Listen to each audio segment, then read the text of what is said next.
पद। आज हम लोग पढ़ रहे हैं भ्रमर गीत। तो भ्रमर गीत जो है ये महाकवि सूरदास का रचना संग्रह है। तो सूरदास का पहले परिचय पढ़ेंगे कि सूरदास का। तो सूरदास का जन्म अगर बात करते हैं तो शुक्ल के अनुसार होता है विक्रमी। इसका जन्म के बारे में बात करते हैं, पहला मत दिए हैं शुक्ल के अनुसार। रामचंद्र शुक्ल का अनुसार मानते हैं कि वो कि 1540 में इनका जन्म हुआ है और मृत्यु हुआ है 1620 में। वो अपना हिंदी साहित्य के इतिहास में मानते हैं। इसको ईस्वी में देखा जाता है 1483 ईस्वी, और उसमें क्या है 1563 ईस्वी में इनका। और ऐसे एनसीईआरटी बुक अगर पढ़िएगा तो वहां पर मिलता है इनका जन्म 1478 में और मृत्यु दिखाता है 1583, क्योंकि एनसीईआरटी बुक है। एनसीईआरटी सरकारी बुक होता है, उसी को आंकड़ा को आदमी सही मानता है। कभी कभी रामचंद्र शुक्ल का ही आंकड़ा को सही माना जाता है, क्योंकि हिंदी साहित्य के इतिहास कौन लिखे हैं? रामचंद्र शुक्ल। तो इस आधार पे भी आप इसका जन्म के बारे में दो याद रखेंगे, रुनकता और आगरा, है ना। एक अन्य जो विद्वानों का मत है उनमें मानते हैं 1535 और कितना है 1478 और 1535, और इसमें माना गया है कितना 1642 और 1585, यही होता है। अब रुनकता आगरा में इनका जन्म हुआ है, और एक और कुछ आगरा है। तो आगरा तो समझ ही आ रहा है, मेन नहीं होगा ना रुनकता, इसी को मानेंगे। मथुरा तो हो ही नहीं सकता कि मथुरा आगरा बहुत दूर में है, तो यही सिद्ध होगा, इसी को हम लोग मान के चलेंगे। इसको हटा ही दें, बेकार इसको काहे रखें, जब अतुल इसको रखना ही नहीं चाहिए क्योंकि वो हो ही नहीं सकता। अब मृत्यु की बात करते हैं तो गोवर्धन के पास पारसोली, इसको याद रखना है। कहाँ मृत्यु हुआ है? पारसोली में हुआ है। इनका गुरु कौन है? तो वल्लभाचार्य। और वल्लभाचार्य कौन सा मार्ग थे? तो पुष्टि मार्ग का चलाए थे वो, है ना। वल्लभाचार्य कौन सा बात चलाए थे वल्लभाचार्य? द्वैताद्वैतवाद कि द्वैतवाद कि अद्वैतवाद कि शुद्धाद्वैतवाद? शुद्धाद्वैतवाद। Very good. वल्लभाचार्य क्या बनाए थे? शुद्धाद्वैतवाद। ठीक है। तो ये जो हम लोग देखते हैं कि इनके पिता हुए वैरागी, रामदास वैरागी। कर्ण विशिष्टा की बात करते हैं तो वात्सल रस के सम्राट माने जाते हैं, और श्रृंगार और शांत रस के मर्म स्पर्शी कवि भी इनको माना जाता है। ठीक है। तो इनका जो भ्रमर गीत है हम लोग का, सूर सागर जो इनकी रचना है वहीं से ली गई है। ठीक है। तो इनकी जब रचनाओं के बारे में हम लोग परिचय भी जानेंगे। इनकी रचना में क्या है? सूर सागर, सूर सरावली, साहित्य लहरी, सूर पचीसी, सूर रामायण, सूर साठी, राधा रसकेली और नल दमयंती। अरे क्या है? ब्याह लो, यानी श्रृंगार और शांत रस के मर्मर्षी कवि के बारे में है। तो वो किसमें है? ब्याह हलो में है। अब इनकी मुख्य रचनाएं, रचना तो याद रखना होगा। लोग क्या है? भगवत पुराण दशम स्कंद से क्या लिया गया है? सूर सागर। ठीक है। सूर सागर के दो भाग हैं, कृष्ण गीता, कृष्ण की बाल लीला, भ्रमर गीत प्रसंग। हो गया। इसमें से इसी का सूरसागर से 400 पद लिए रामचंद्र शुक्ल ने, और उसका नाम क्या दिया? भ्रमर गीत। ठीक है ना। उसका नाम दिया क्या उन्होंने? भ्रमर गीत सार, नाम दिया वो भ्रमर गीत सार। फिर मैनेजर पांडे ने कितना पद लिया सूरसागर से? 700, और उसको वो बोला भ्रमर गीत मानते हैं, और उसको 3 भाग में बांटा, कृष्ण का प्रतीक, उद्धव का प्रतीक, स्वतंत्र प्रतीक। हम लोग को पढ़ना है 200, है ना। तो समझ में है ना मोटा मोटी। भगवत पुराण से क्या लिया गया है? दशम स्कंद से सूरसागर। सूरसागर के 2 भाग हैं, कृष्ण की बाल लीला और भ्रमर गीत प्रसंग। रामचंद्र शुक्ल ने सूरसागर से 400 पद लेके भ्रमर गीत सार का रचना किया है। तो मैनेजर पांडे ने सूरसागर से 700 पद लेकर के भ्रमर गीत बताए हैं, और उसको 3 भाग बताए हैं। 3 प्रतीक, कृष्ण का प्रतीक, उद्धव का प्रतीक, स्वतंत्र प्रतीक। हो गया ना जी।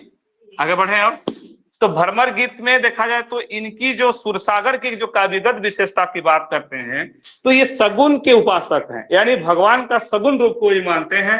वहीं कबीरदास हम लोग पढ़े जो वो निर्गुण रूप को मानते थे। निर्गुण का मतलब होता है कि भगवान को मान रहे हैं लेकिन वो दर्शन को बता रहे हैं कि लोगों को जीना कैसे है, वो लोगों की आत्मा और परमात्मा का रहस्य क्या है, जीवात्मा का रहस्य को बता रहे हैं। वहां जीवात्मा जो था वो पति रूप में किसको मानता है, परमेश्वर को ही पति मानता था ना। आप लोग नहीं पढ़े हैं, जो लोग क्लास किए थे उन लोग मेमोराइज हो जा रहा है आप लोगों का कि वो जीवात्मा ये क्या थी, वो एक अपने चाहता है कि हमको ब्याह कर लो। पति किसको मानता था, परमात्मा को पति बना है। और सुहागिनों से वो बोलता है कि आप लोग क्या गीत गाते हो, विवाह का गीत गाते हो, है ना। और बोलता है कि बाराती में कितने थे, 33 करोड़ देवी देवता आए थे बाराती बन करके आए थे ना। तो वो सब वो कैसे कितने अच्छे दर्शन को बताया है कबीरदास ने। अब हम लोग जब भ्रमर गीत की बात करते हैं तो यहाँ पे सगुन पासक यानी कृष्ण से मिले हैं गोपियां, ठीक है। और मिलने के बाद जो अलगाव होता है, यानी भगवान जब आपसे अलग हो जाता है तो सोचिए कितनी पीड़ा होगी, बात समझ रहे हैं। तो ये एक प्रेम का रूप में बताया है कि वाकई अगर भगवान आपके साथ है तो आदमी चाहेगा ना कि हमेशा भगवान के साथ रहे, चाहेगा कि नहीं। लेकिन ऐसा है कि इस जो संसार है उसमें भगवान को भी एक दिन छोड़ के जाना पड़ता है, समय के अनुसार तो जाना ही नहीं पड़ता है। तो समय देखिए ऐसा है, तो इसमें जो प्रासंगिकता दिया गया है कि कितनों भी चाहत आप भगवान के कितना भी करीब क्यों ना हो, एक दिन आपको छोड़ के वो चला जाता है। यहाँ तक कि माँ बाप भाई बच्चे सभी तो छोड़ के चले जाते हैं, जा रहे हैं ना। लेकिन जिस समय में आप जाते हैं तो उस समय की क्या महत्ता है और कितना वो लोग है, वो समय जाने के बाद पता चलता है। वो चीज हम लोग को पता चल रहा है किसमें, भ्रमर गीत में, है ना। जब कृष्ण लोगों के साथ में था तो उनको उतना नहीं पता, उसका महत्व नहीं पता चला।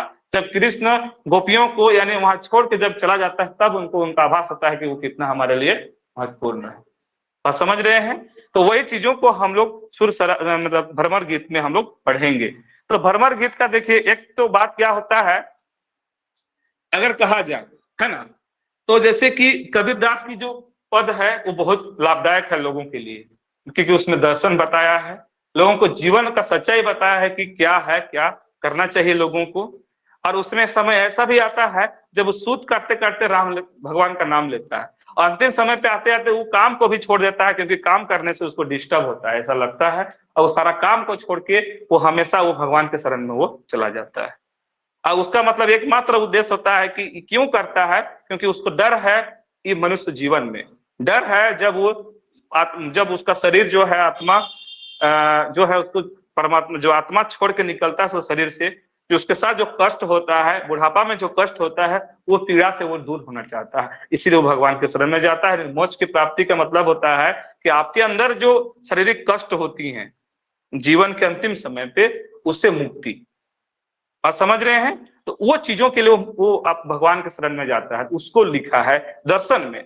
लेकिन हम लोग अगर देखते हैं कि उसकी अपेक्षा अगर किया जाए, आप जैसे रामचरितमानस की बात करें तो लोक कल्याण के बारे में लिखा गया है, तो बहुत अच्छा है कि लोगों को कैसे जीना है, कैसे रहना है, नाता निष्ठा कैसे निभाना है, अगर वो सारा चीज उसमें बताया है कि बड़ों का बात का पालन कैसे करना है, वही ना बताया है उसमें।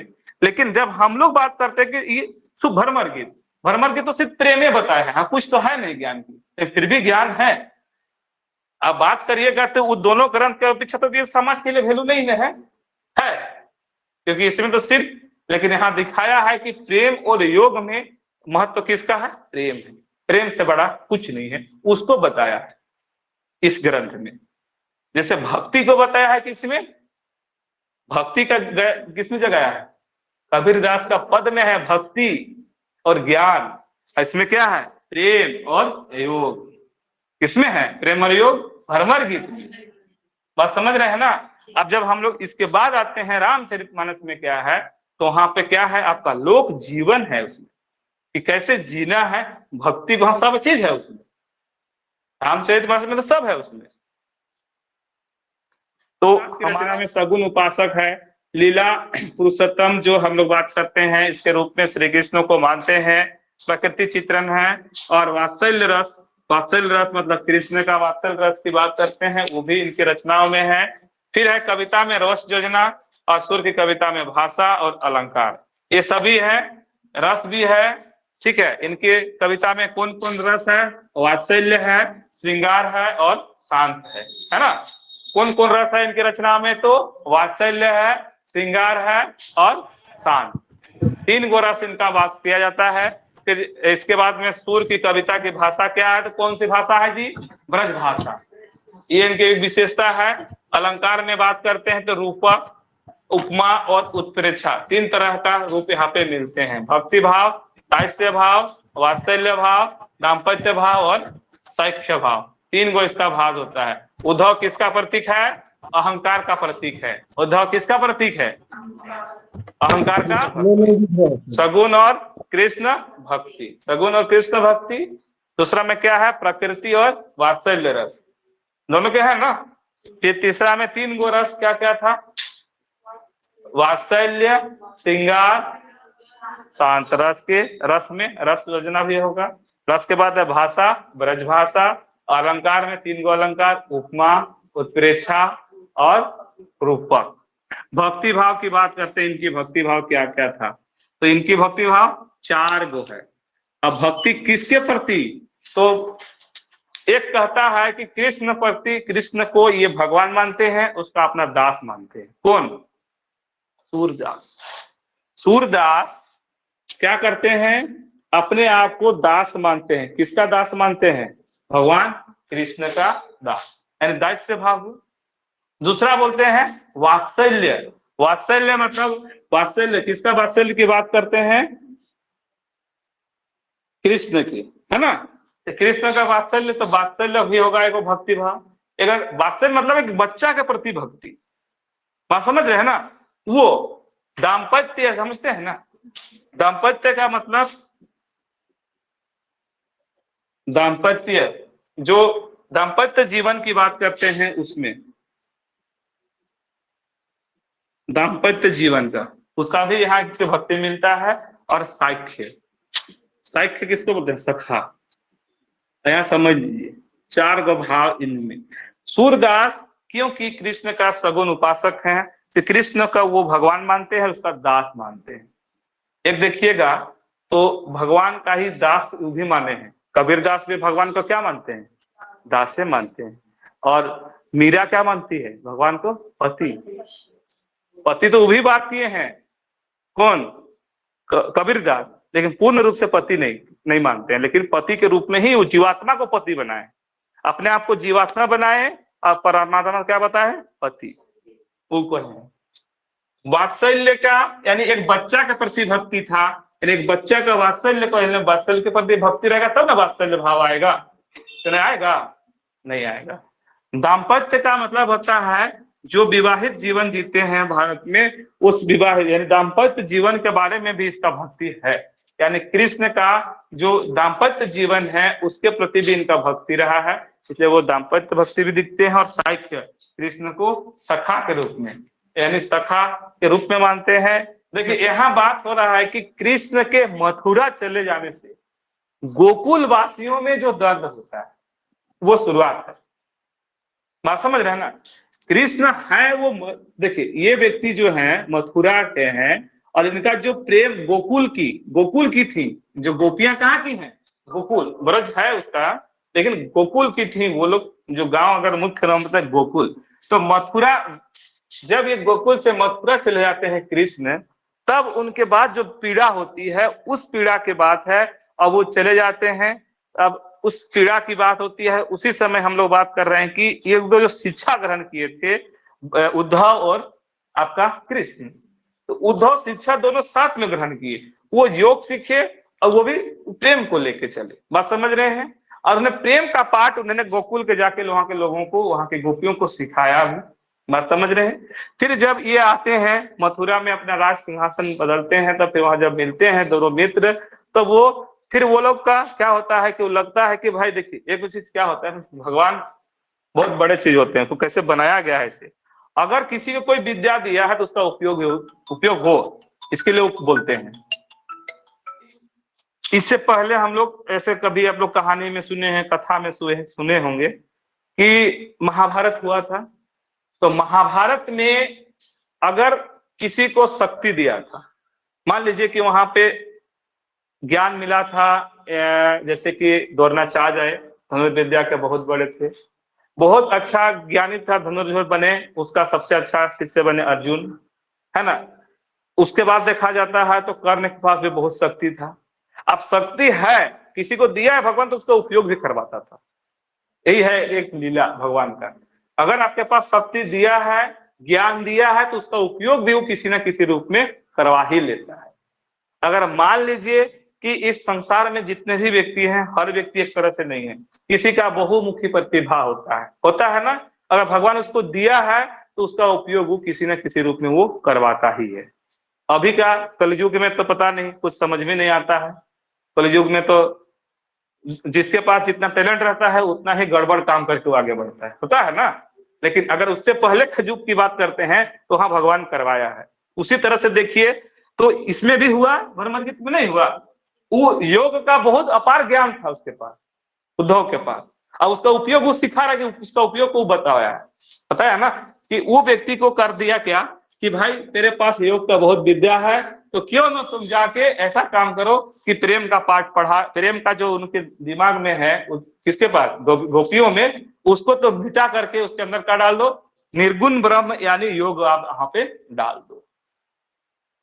अगर बात करिएगा ना, हम लोग पढ़े थे कबीर, है ना, उसने 3 गो मार्ग बताया, योग में ही वो संभव है। योग करके ही आप अपने अंदर की सारी चीजों को आप मिटा सकते हैं, वो सिर्फ है योग। तो हम लोग देखे थे ईड़ा, ईड़ा सबसे नीचे मार्ग में रहता है ना। बीच में होता है सुषुम्ना, है ना, सुषुम्ना, और ऊपर में क्या होता है, पिंगल। तो मनुष्य का जो हम लोग का जो बात करते हैं सोचने में, या फिर चेतन का, चेतना की जो हम लोग अंदर की बात करते हैं स्मरण करने की, तो 3 गो मार्ग होता है, पिंगल, ईड़ा और सुषुम्ना। अगर भक्ति में इस मार्ग को जो व्यक्ति प्राप्त कर लिया, यानी उस संसार में शक्ति का अपार भव सागर को भी पार कर लिया। और ये चीज हम लोग देखें राम की शक्ति पूजा में राम ने किया था। 6 दिन के बाद उन्होंने इस मार्ग की भक्ति को उन्होंने प्राप्त किया था। और यहाँ तक पहुंचने का एकमात्र माध्यम क्या है, नहीं सॉरी, पिंगल होता है उष्ण, ये होता है उष्ण, और ये होता है चंद्रमा, इसमें ठंडा वाला शीतल होता है। वेरी गुड, शीतल। आप देखिए शीतल में आदमी क्या काम करेगा, उसको वो सोने के लिए आदत करा देगा, कोढ़ी बनाएगा, जो मेन चीज देखिएगा, इसको जो अपनाने वाला व्यक्ति जो होगा वो शीतल वाला, उसको सब चीज शीतल चाहिए। ठंडा में आदमी को नींद आता है, नहीं आएगा, आराम वाला। उष्ण जैसे सूर्य होता है, उष्ण का प्रतीक कौन होता है, सूर्य। शीतल का प्रतीक कौन होता है, चंद्र। अब चंद्रमा का रात के समय आदमी सब सोता है, तो ये कहने का तो उष्ण जैसे सूर्य जैसे चमकता है वैसे आदमी को मेहनत करना सिखाता है लोगों को। वो कौन सिखाया, और दोनों के बीच का सामंजस्य कौन करता है, सुषुम्ना। ये आपका कौन सा नदी का प्रतीक है, ये गंगा, और ये कौन सा है, तो यमुना। और दोनों का बीच में क्या है, सरस्वती का प्रतीक के रूप में। इसका आराध्य देवता कौन होता है, ब्रह्मा। इसका कौन होता है, विष्णु। तो ये सब चीजें हम लोगों को वहां देखे थे। ईड़ा पिंगल जो है ये भक्ति मार्ग में दिखाए थे। और कहते हैं कि सूर्य नाड़ी कहा है, इसमें एक होता है रसना को सूर्य नाड़ी भी उन्होंने कहा है। तो सूर्य नाड़ी किसमें होता है, तो पिंगल में होता है ना। मेरुदंड और नासिक बाई और अधिष्ठा देवता यानी विष्णु। कबीर ने इसे सूर्य नाड़ी भी कहा है, सूर्य नाड़ी यानी पिंगल को कहते हैं उन्होंने, सूर्य नाड़ी भी कहा है। तो हमारा जो बात करते हैं कि भ्रमर गीत जो है, तो भ्रमर गीत में अगर देखते हैं तो ये बोला जाना, दिखाई पड़ना, उद्धव के प्रति उपजा के वाक्य, उद्धव के प्रति कृष्ण की, ठीक है ना। कृष्ण का उद्धव के प्रति, कृष्ण का वचन उद्धव के प्रति, उपजा का वचन उद्धव के प्रति, उपजा के वचन उद्धव का परिभाषा में आना, उद्धव का वचन दिखाई पड़ना। 4 गो चलिए यहाँ पर हो गया। पद गायन के कौन था, श्री राम। इसका सखा था कृष्ण का, यानी कौन सा सखा, लड़का वाला है। आज इंद्रिश भानु कौन थे, राधा के पापा। अरे ना पड़ रहा है हम लोग उपम ये उत्तर कर्नाटक का उद्धव के पापा। है ना। कृष्ण को लाने कौन जाता है अक्रूर। और उबर क्या नाम था ये उपजा उपजा है यहाँ से है कंस कंस की की कंस की दास दासी। सूद सूद सूद बोला सूद का ये बेटा है